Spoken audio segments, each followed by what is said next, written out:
السلام عليكم اعزائي المشاهدين، اهلا بكم في فيديو جديد هنا على قناه من غير مونتاج. ايه الفرق ما بين فيلم متصور على على ريل وما بين فيلم متصور ديجيتال؟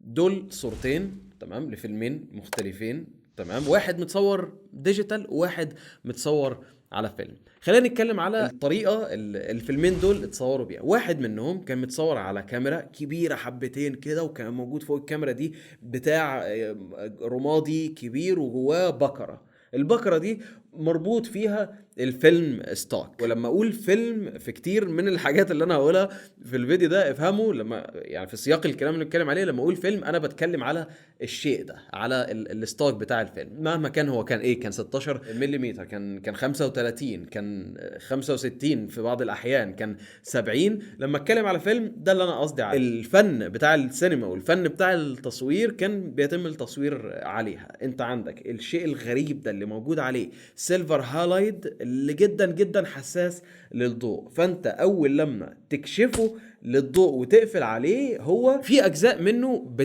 بتتحرق بدرجات معينه على حسب الحاجه اللي اتعرض عليها. الضوء بيجي من الشمس او الضوء بيجي من حاجه انت منورها، بيضرب السبجكت او الشيء اللي موجود قدامك، والطريقه اللي الضوء بيلمسك بيها بيكون شكل. اول لما تعرض الضوء ده على الفيلم، في اجزاء من الفيلم ده هيتحرق وفي اجزاء مش هتتحرق. الاجزاء اللي مش هتتحرق هي الاجزاء السوداء، زي الحاجات اللي فيها ظل، الشادوز. فعشان كده لما انت تكون مصور فيلم في حتة ضلمة هتاخد لون اسود، يعني تقيل، لون اسود محترم، يعني ترو بلاك بيسموه. ده تلاقيه موجود في الفيلم، لان ما دام انت مش منور الحته دي فالجزء ده من الفيلم مش هيتحرق، فهيدي لك صوره ليها شعور خاص، اللي هي الصوره بتاعت الفيلم. الناحية التانية بقى انت عندك الافلام اللي بتتصور على ديجيتال. طبعا التطور اللي حصل في كاميرات الديجيتال مؤخرا يعني حاجة ضربت فوق كده. احنا لسه ما فيش من اقل من 20 سنة كانت اقصى حاجة ممكن تصور عليها ديجيتال كان اللي هو فول اتش دي عادي، اللي هو تليفونك دلوقتي ممكن بيصور احسن منه. بس دلوقتي الكاميرات بتاعت الديجيتال توصل لك 8K يا معلم في التصوير. لما انت تصور بقى حاجة ديجيتال الموضوع بيختلف، لان انت لما بتصور ديجيتال بتصور بكمية بيكسلز او بيكتشر اليمنتس معينين. اشهر كمية بيكسلز احنا متعودين عليها اللي هي ايه؟ 1080 1080 ال 1080 دي هي الاختصار لمجموع 1920 في ال 1080. اضربهم بعض هيطلع لك رقم معين كده. الرقم الكبير ده هو ده عدد البيكسلز اللي موجودين. انا عارف ان احنا دلوقتي داخلين في حاجات تكنيكال جدا. الحاجه اللي انا عايز اوصل لها من الفرق او المقارنه اللي احنا بنتكلم عليه دلوقتي اللي هيدخلنا على الموضوع، ان الصورة بتاعة الديجيتال هي صورة مترتبة، مربعات واضحة وصريحة، والمربعات دي ما فيهاش أي تغيير. ولكن في الفيلم انت ما عندكش بيكسلز. الفيلم انت عندك حاجة اسمها جرينز، تمام، او حبيبات. مش عارف ترجمة جرين بالعربي ايه. الجرين هو الشيء ده، دي هي جرين. الفكرة بقى ان في كل فيلم معين او في كل اكسبوجر معين من الريل بتاع الفيلم الطويل ده، كل واحد ليه الطبعة المخصوصة اللي مش هتتكرر من الجرينز. فده بيدي شعور تاني للحاجات اللي بتكون متصورة على فيلم عن الحاجات اللي بتكون متصورة على الديجيتال، اللي هي بتكون جدا جدا جدا ستاندرد، لان الديجيتال عبارة عن مربعات زي ما قلنا جنب بعض ثابتة. بس الناحية التانية الفيلم هو عبارة عن جرينز، والجرينز دي بتعتمد على الستوك اللي انت شاريه. ممكن الستوك ده يكون انت جايب فاين جرينز جدا، دي الحاجات اللي هي بتحتاج اضاءة كبيرة بشكل مش طبيعي عشان تصور على الفيلم ستوك ده. بس النتيجة اللي بتطلع لك في الاخر بتكون حاجة في منتهى النعومة. حاجات انت ممكن تشوفها اتصورت في السبعينات لسه الصورة بتاعتها تعادل حاجات متصورة 8K لسه اول امبارح. فلا، الفيلم والسينما سكوب والحاجات دي ايوه بيكون التكلفة بتاعتها عالية بشكل مش طبيعي، عشان انت بتصور على فيلم، على حاجة فيزيائية حقيقية. والحاجة دي وانس ان انت صورت عليها ما ينفعش تعمل كوبي للماتيريال وتمسح وتعيد. لا، هو الفيلم ده ما دام انت صورت عليه خلاص هو استخدام واحد، واول لما يتحمض خلاص مش هينفع تعيد استخدامه تاني. دي نقطة الاختلاف الواضحة والصريحة واللي اي حد يقدر يفهمها. الفيلم حاجة والديجيتال حاجة تانية خالص. الاتنين بيجيبوا لوك وبيدوا شعور في الحاجة اللي انت بتصورها بشكل مش طبيعي، والتعامل مع الاتنين دول مختلف بشكل مش طبيعي. لو انتوا بصيتوا على الرسم البياني ده رسم بياني بيوضح عدد الصناع الافلام اللي بدأوا واحدة واحدة يسيبوا التصوير على كاميرات الفيلم وينتقلوا للتصوير على كاميرات الديجيتال. تقريبا الانتقال الكبير حصل امتى؟ في سنة 2012. بعد سنة 2012 لحد اي فيلم هتروح تتفرج عليه على السينما دلوقتي غالبا 95% هتلاقي ان الفيلم ده متصور على ديجيتال. ومع الوقت ده بدأنا نلاحظ حاجات كتيرة في الصورة بتاعت الافلام اللي احنا بنتفرج عليها. علشان نقفل النقاش ده، الجمالك او خرافيه حكايتك للقصه او القوه بتاعتك كمخرج مش هتعتمد على الحاجه اللي انت صورت الفيلم بتاعك عليها. ماشي، انا ماشي، انا بحب الصوره بتاعت الفيلم، انا بحب الصوره بتاعت ال 35 مللي، انا بحب الصوره بتاعت ال 70 مللي، بس من الاخر الصوره او الاختيار اللي انت بتاخده كصانع افلام في ان انت تصور فيلم ولا تصور ديجيتال، ده في الاخر حاجه بترجع لك انت. الحاجه الاهم من كل ده هو القصه اللي انت عاوز تحكيها. فايوه، في ناس كتيره، صناع افلام كتيره لسه متمسكين بالفيلم واستحاله نصور على ديجيتال. ناس زي كوينتين تارانتينو وناس زي كريستوفر نولان وناس زي جي ايبرامز. صناع الافلام دول، المخرجين الكبار دول، كارهين حاجه اسمها ديجيتال، كارهين ان هم يصوروا الفيلم بتاعهم على حاجه اسمها ديجيتال. لا، لسه متمسكين ان هم يصوروا على فيلم ستوك. بس ناس كتيره خلاص تقبلت الموضوع. واحد زي ديفيد فينشر كان من اوائل المخرجين الكبار في هوليوود اللي قال لك انا هصور افلامي على ديجيتال بعد كده، لان هم حبوا موضوع الديجيتال. ليه بقى التصوير على افلام على قصدي التصوير على كاميرات الديجيتال احسن؟ مبدئيا بيسهل الموضوع بشكل مش طبيعي. في حاجه احنا يعني ممكن ما بناخدش بالنا منها كمشاهدين للافلام، ولكن بعيدا عن الصعوبه اللي مش طبيعيه في عالم صناعه الافلام، كلمه اللي ممكن انت بتسمعها كتير كلمه تايم از ماني. تمام؟ فالتايم از ماني جدا بقى في الست بتاع التصوير. انت عندك اليوم الواحد التصوير لفيلم كبير ممكن اليوم الواحد يكون واقف $50,000 او ممكن يوصل $100,000 يوم واحد تصوير. خد بالك بقى، انت بتصور فيلم لمدة 3-4 شهور، فلما يكون اليوم الواحد الشغل واقف عليك $100,000، فلا ده خراب بيوت من الاخر اللي بيحصل هنا. فالحاجة اللي بتسهل الامور في كاميرات الديجيتال ان انت ممكن تخلي الممثل يعيد اكتر من مرة، ممكن ما تقعدش وقت كتير عشان تعمل السيت اب، ممكن ما تكونش قلقان في الصورة هتكون طالعة ازاي وتجرب اكتر من حاجة. لا، عشان انت قدامك مونيتور، والمونيتور ده انت بتشوف فيه الصورة اللي الكاميرا الديجيتال دي بتطلعها، وانت خلاص ضامن الموضوع، لان اللي انت هتاخده من الكاميرا الديجيتال اللي انت شفته بعينيك هو اوريدي اللي هيطلع لك، مفيش اي اختلاف هنا.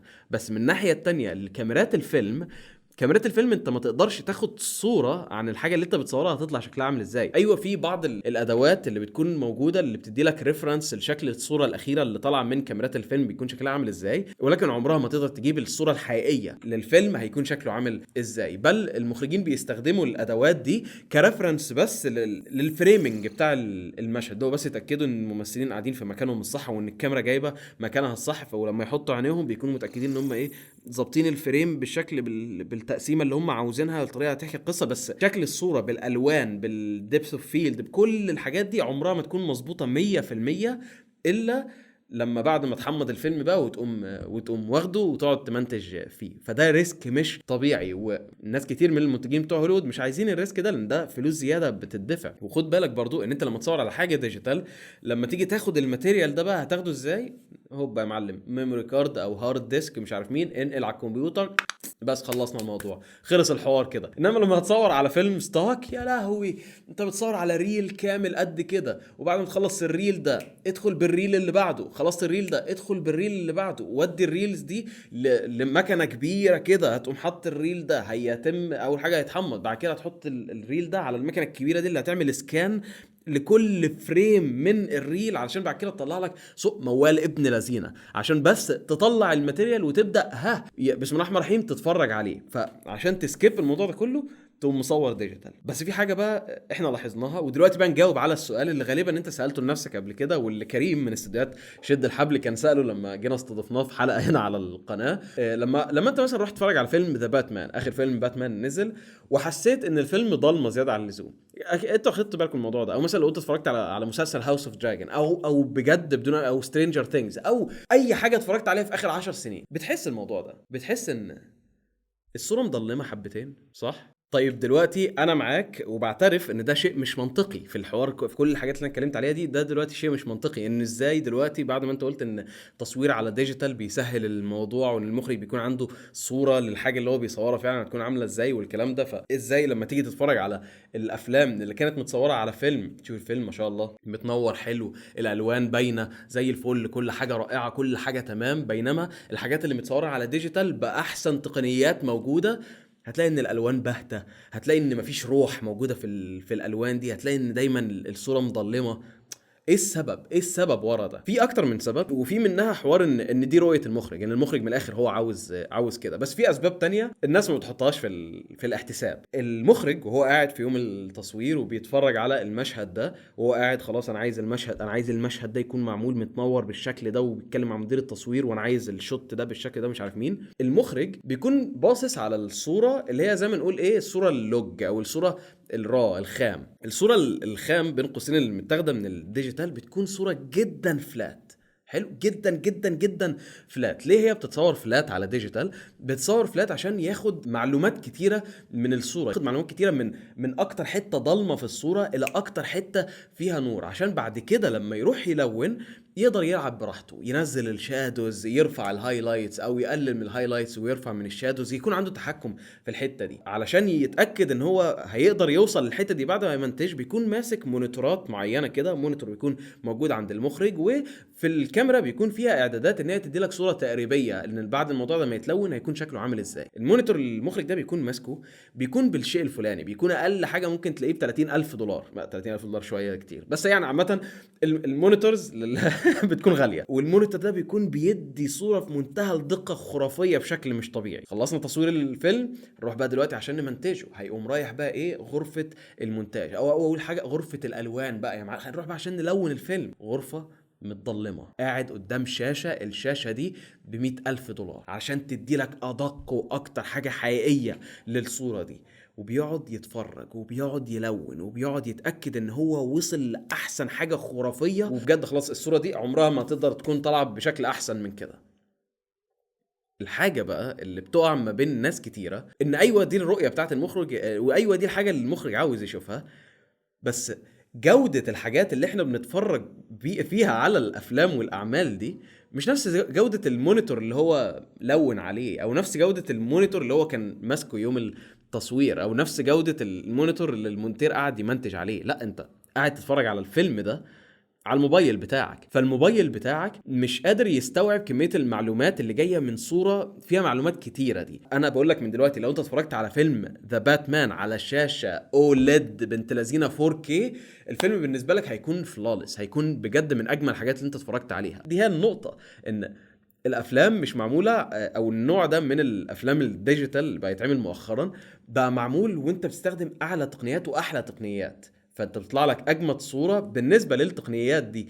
بس انت لما تعمل داون جريد ما بيطلعلكش نفس الصوره اللي انت متوقعها، لان الحاجات التانية اللي انت بتتفرج عليها ما عندهاش نفس القوه ان هي تطلع الصوره دي. المونيتور البسيط اللي انا بستخدمه في الشغل ما يقدرش يديني نفس الصوره اللي هاخدها لما اتفرج على تلفزيون اوليد او حاجه زي كده، فاهمني؟ فمن هنا هو الوقعه اللي بتحصل كتير. طيب ماشي، السؤال دلوقتي ليه بقى المشكله دي مش موجوده في الافلام بتاعه الفيلم دي؟ هي المعضله بقى اللي جايه في الموضوع هنا، لان المخرجين ومديرين التصوير لما كانوا بيصوروا على فيلم ما كانوش يضمنوا الصوره هتكون عامله ازاي، فكانوا حذرين بشكل مش طبيعي.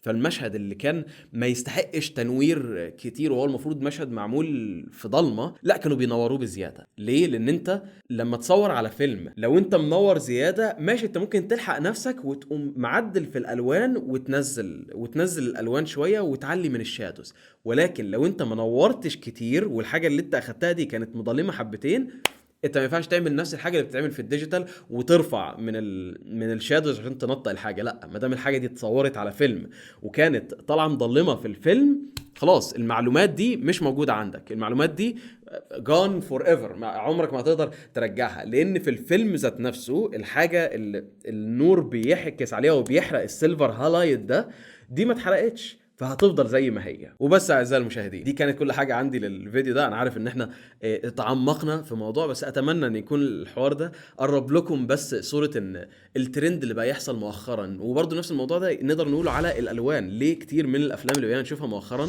الالوان بتاعتها باهته؟ علشان هي باهته للحاجات اللي احنا بنتفرج عليها، الشاشات اللي احنا بنتفرج عليها والموبايلات اللي احنا بنتفرج عليها. بس غالبا صناع الفيلم ده وهم بيمنتجوا وهم بيلونوا على الحاجات اللي ليها كابابيلتيز كتيره وحاجات اللي ليها امكانيات عاليه جدا، بتطلع شكلها حلو قدامهم. بس لعامه الناس والناس اللي ما عندهاش الالكترونيات اللي بتطلع الجوده دي، بتبان لنا ان هي لا مش مظبوطه. ايه ده؟ الحاجه دي اللي اتعمل من 20 سنه كان شكله احسن منها. فده جزء من القصه.